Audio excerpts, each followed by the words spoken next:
दोस्तों स्वागत है आपका हमारे चैनल नॉलेज नेटवर्क में, जहां हम आपके लिए हर दिन लेकर आते हैं देश और दुनिया की 10 बड़ी और काम की खबरें। लेकिन शुरू करने से पहले आप वीडियो को एक छोटा सा लाइक जरूर कर दें। दोस्तों, चीन से 1962 का हिसाब करेगा भारत। पहाड़ों में भारत के लड़ाकू विमान, चीन के समंदर में घुसे अमेरिकी युद्धपोत और हिंदुस्तान की ओर देखने से भी कांपेगा चीन।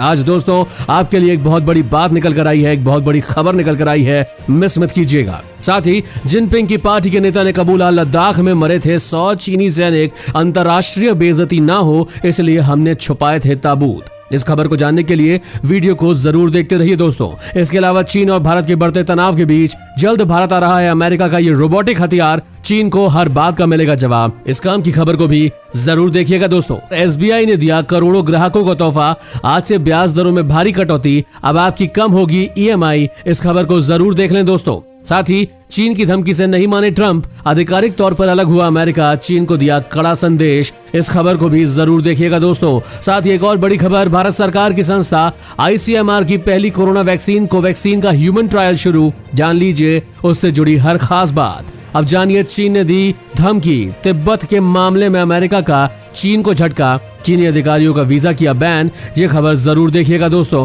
और फिर लौट आया है खतरनाक मॉनसून। आगामी 24 घंटे के लिए मौसम विभाग ने इन राज्यों में हाई अलर्ट किया जारी, कहा बहुत बड़ी आपदा के लिए तैयार रहें। दोस्तों ये खबर भी आपके बेहद काम की है दोस्तों। इसके अलावा भी आज पूरे देश से बेहद बड़ी और महत्वपूर्ण खबरें निकल कर आ रही है, तो चलिए फटाफट से ले चलते हैं आपको आज की सबसे पहली बड़ी खबर की तरफ। लेकिन उससे पहले इस वीडियो को बनाने में मुझे बहुत मेहनत लगती है और इस मेहनत के लिए इस वीडियो को आप पूरा जरूर देखें और वीडियो को एक लाइक भी कर दें। चलिए सबसे पहले आपको एक बार चीनी बीमारी से संक्रमित लोगों का आंकड़ा बता देते हैं। पिछले 24 घंटे में कोरोना के 22,752 नए मामले सामने आए हैं, जिसके बाद अब देश में 7,42,417 केसेस हो गए हैं। वहीं अब मरने वालों की संख्या 20,642 हो चुकी है, जो कि एक बेहद दुखद बात है। चलिए दोस्तों अब बात करते हैं आज की सबसे पहली बड़ी खबर की। चीन से 1962 का हिसाब करेगा भारत। पहाड़ों में भारत के लड़ाकू विमान और चीन के समंदर में घुसे अमेरिकी युद्धपोत। चीन से निकले कोरोना वायरस ने पूरी दुनिया को परेशान किया और अब चीन अपने पड़ोसी देशों को परेशान करने के लिए नए पैंतरे अपना रहा है।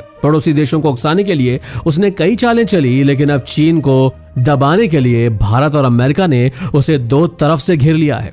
दोस्तों इससे चीन बुरी तरह बौखलाया हुआ है। गलवान घाटी में चीन की सेना पीछे हटी है, लेकिन भारत ने अपनी सख्ती कम नहीं की है। उधर दक्षिण चीनी सागर में जापान के पास अमेरिका ने अपने युद्धपोत और फ्रिगेट तैनात कर रखे हैं। साथ ही जानिए मंगलवार रात को भारत चीन सीमा के पास लड़ाकू हेलीकॉप्टर अपाचे ने उड़ान भरी। अपाचे समेत कई लड़ाकू विमान उड़ान भरते हुए दिखाई दिए। भारतीय वायुसेना लगातार भारत चीन सीमा के पास अभ्यास कर रही है। भारतीय सेनाएं किसी भी तरह की स्थिति से निपटने की तैयारी में है। इसके अलावा MiG-29, सुखोई और जैगुआर विमानों ने लेह के आसमान में उड़ान भरी थी। भारतीय सेना का यह पराक्रम देखकर चीन की सेना के मन में अब तो डर जरूर बैठ गया होगा। उधर दक्षिण चीनी सागर में अमेरिकी नौसेना ने जोरदार शक्ति प्रदर्शन किया है। अमेरिका ने दक्षिण चीन सागर में अपने युद्धपोत तैनात कर रखे हैं। साथ ही बम वर्षक विमानों समेत कुल 11 फाइटर जेट ने दक्षिण चीनी सागर के ऊपर उड़ान भरी है। हालांकि चीन इस क्षेत्र पर अपना दावा करता है, जबकि अमेरिका इसे स्वतंत्र बताता है। इसी को देखते हुए दोनों देश इस समय आमने सामने हैं। चीन की कम्युनिस्ट पार्टी ने यहां पर अमेरिकी जंगी बेड़ों को लेकर मिसाइली हमले की धमकी दी है, जिसके बाद अमेरिका ने भी इस क्षेत्र में अपने बम वर्षक विमान रवाना कर दिए हैं। दक्षिण चीनी सागर के अपने 2 सैन्य विमान वाहक तैनात करने के बाद अमेरिका ने चीन को एक मजबूत संदेश देते हुए सैन्य अभ्यास में शामिल होने के लिए अपने B-52 बॉम्बर को भेजा है। इससे पहले दिन US नेवी के चीफ ने कहा था कि अमेरिकन नेवी ऐसी धमकियों से डरने वाले नहीं है। चीनी दावों से बिना डरे अमेरिका ने कटाक्ष किया और कहा 2 अमेरिकी नौसेना के विमान अब भी दक्षिण चीनी सागर में घुसे हुए हैं और चाइनीज सेना इनको छू तक नहीं सकती। दोस्तों ये भारतीय सेना की ताकत और हिंदुस्तान के ताकतवर देशों से मित्रता का यही परिणाम है, जो चीन जैसे देश को भारत ने इतने कम समय में पीछे हटने पर मजबूर कर दिया। दोस्तों अगर आप भारतीय सेना की इस जीत से खुश हैं तो वीडियो को लाइक और शेयर जरूर करें और साथ ही कमेंट में ये भी बताएं कि आप भारत को चीन से 1962 का बदला लेना चाहिए या आखिरी बार माफ कर देना चाहिए। उसी के साथ चलते हैं आगे। जिनपिंग की पार्टी के नेता ने कबूला, लद्दाख में मरे थे 100 चीनी सैनिक, अंतर्राष्ट्रीय बेइज्जती ना हो इसलिए हमने छुपाए थे ताबूत। दोस्तों लद्दाख की गलवान वैली में भारतीय सेना ने चीनी सेना का जो हाल किया है उसकी उम्मीद चीन को बिल्कुल नहीं थी। चीन का तो ये हाल हो गया है कि वो अपने ही मृतक सैनिकों का आंकड़ा तक नहीं दे रहा, और ऐसा इसलिए है क्योंकि अगर चीन ने आंकड़े को बताया तो चीनी राष्ट्रपति जिनपिंग के लिए ही मुसीबतें खड़ी हो जाएंगी।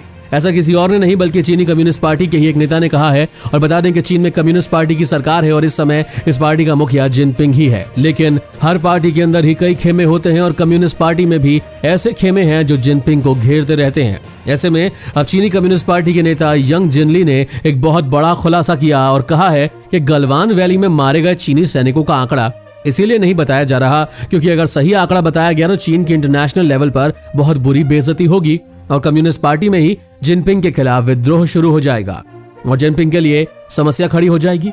यंग जिनली ने खुद इंटरव्यू में बताया कि गलवान वैली में चीनी सेना को बहुत नुकसान हुआ है और मारे गए सैनिकों का आंकड़ा 100 से भी ज्यादा का है। बता दें कि इसके बाद जिनपिंग ने यह इंटरव्यू डिलीट करवा दिया ताकि दुनिया को ये बात पता ना चल सके, लेकिन उससे पहले ही यह खबर अंतर्राष्ट्रीय मीडिया में पहुंच चुकी थी।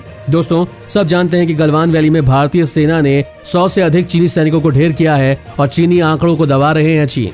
लेकिन सच इतना ताकतवर होता है कि उसे कोई दबा नहीं सकता और अब कम्युनिस्ट पार्टी के नेता ही आवाज उठाने लगे हैं। दोस्तों, इस वीडियो को शेयर करें ताकि सेना और सरकार से हर बात का सबूत मांगने वालों तक ये खबर पहुंच जाए।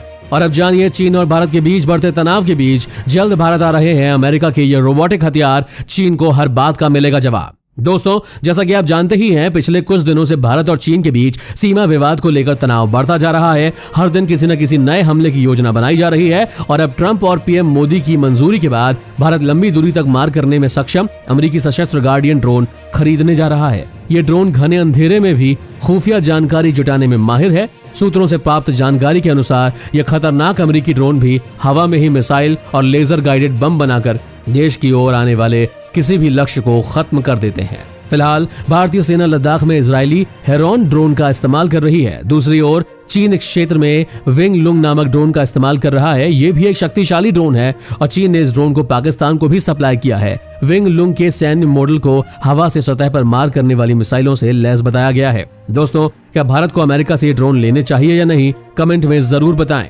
और जानिए, नहीं माने ट्रंप, आधिकारिक तौर पर WHO से अलग हुआ अमेरिका, चीन को दिया कड़ा संदेश। दोस्तों, अमेरिका के राष्ट्रपति डोनाल्ड ट्रंप ने आधिकारिक तौर पर अमेरिका को विश्व स्वास्थ्य संगठन से अलग कर लिया है। अमेरिकी सांसद बॉब मेंडेज ने बुधवार को ट्वीट कर ये जानकारी दी। उन्होंने कहा कि राष्ट्रपति कार्यालय से ये जानकारी मिली है कि अमेरिका कोरोना महामारी के बीच WHO से आधिकारिक तौर पर अलग हो गया है। उन्होंने कहा कि महामारी के बीच श्री ट्रंप का यह निर्णय अमेरिका को अलग थलग कर देगा। उल्लेखनीय है कि श्री ट्रंप जी ने WHO पर आरोप लगाते हुए कहा था कि संगठन पूरी तरह से चीन के नियंत्रण में है और अमेरिका इससे अपना नाता तोड़ रहा है। ट्रंप ने WHO पर कोरोना वायरस के रोकथाम को लेकर सही जानकारी नहीं देने का भी आरोप लगाया था। बता दें, ट्रंप ने अप्रैल में WHO को दिए जाने वाली अपनी सहायता राशि पर रोक लगा दी थी और कहा था कि संगठन अगर 30 दिन के भीतर कोई सुधार नहीं करता है तो अमेरिका हमेशा के लिए WHO को दिए जाने वाली सहायता राशि पर रोक लगा देगा। ट्रंप ने इसके अलावा WHO पर कोरोना वायरस को पहचानने में विफल होने का आरोप लगाया था और चीन का साथ देने का लेकर भी आलोचना की थी।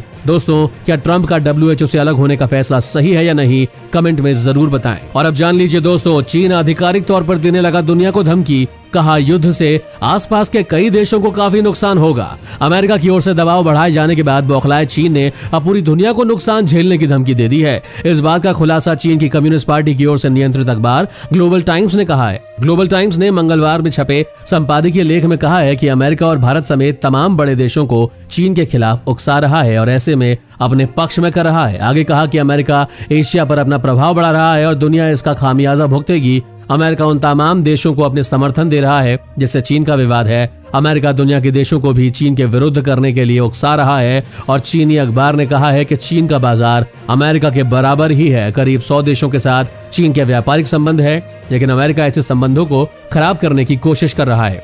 लंबे वक्त तक दुनिया को इसकी कीमत चुकानी होगी। और साथ ही चीन ने यहाँ तक कह दिया है कि कोरोना महामारी को अमेरिका ने ही दुनिया में फैला दिया है। और अब जानिए, SBI ने दिया करोड़ों ग्राहकों को तोहफा। आज ब्याज दरों में भारी कटौती, अब आपकी कम होगी EMI। दोस्तों, भारत के सबसे बड़े बैंक SBI ने अपने ग्राहकों को राहत देते हुए लोन की ब्याज दरें घटाने का ऐलान किया है। दोस्तों, बैंक ने छोटी अवधि की दरें 0.05% से 0.1% तक घटाने का ऐलान किया है। इस फैसले के बाद SBI की ब्याज दर घटकर 6.65% पर आ गई है। SBI का दावा है कि मौजूदा समय में उनकी ब्याज दरें देश में सबसे कम है। नई दर 10 जुलाई से लागू होंगी। आपको बता दें कि RBI ने 22 मई को रेपो रेट को 0.40% घटाकर 4% कर दिया था। इसके बाद Punjab national bank, bank of India और यूको बैंक ने अपनी लोन दरें पहले ही घटा दी है। 25 लाख रुपए के लोन पर अब मासिक किश्त करीब 421 रुपए घट जाएगी। इसी तरह EBR के तहत मासिक किश्त 660 रुपए घट जाएगी। और बता दें कि MCLR दर कम होने के कारण आपकी हाउस लोन से लेकर कार लोन तक आपके लिए बेहद सस्ते हो जाएंगे। लेकिन ये फायदा नए ग्राहकों के साथ साथ सिर्फ उन्हीं ग्राहकों को मिलेगा जिन्होंने अप्रैल 2016 के बाद लोन लिया है। और अब जानिए कि तिब्बत मामले में अमेरिका का चीन को झटका, चीनी अधिकारियों का वीजा किया बैन। दोस्तों, दुनिया के लिए सिरदर्द भरे चीन को अमेरिका ने एक बार फिर झटका दिया है।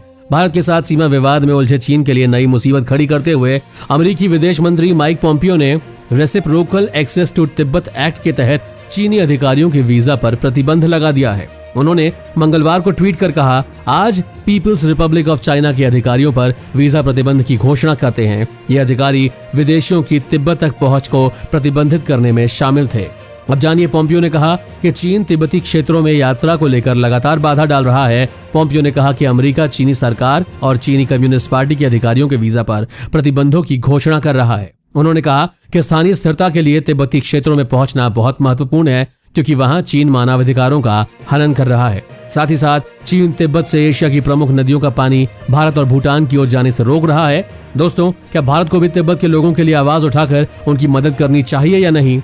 कमेंट में जरूर बताएं। और अब जानिए एक शानदार खुशखबरी। जी हां दोस्तों, एक खुशखबरी, भारत की पहली कोरोना वैक्सीन कोवैक्सीन का ह्यूमन ट्रायल हुआ शुरू। जानिए उससे जुड़ी हर खास बात। दोस्तों, कोरोना वायरस से पूरा देश बेहाल है। संक्रमण की संख्या में लगातार बढ़ोतरी हो रही है। वहीं दूसरी तरफ दुनिया भर के वैज्ञानिक इस जानलेवा वायरस की दवा खोजने में लगे हैं। इस बीच एक अच्छी खबर आ रही है और वो ये है कि भारत का पहला कोरोना वैक्सीन कोवैक्सीन के ह्यूमन ट्रायल की शुरुआत हो चुकी है। कई संस्थानों में इसका ह्यूमन ट्रायल किया जा रहा है। कोवैक्सीन के पहले ट्रायल में 375 लोग होंगे। इन 375 लोगों को 125 के 3 ग्रुप में बांटा गया और सभी को वैक्सीन की 2 डोज दी जाएंगी। दूसरी डोज 14 दिन के बाद दी जाएगी।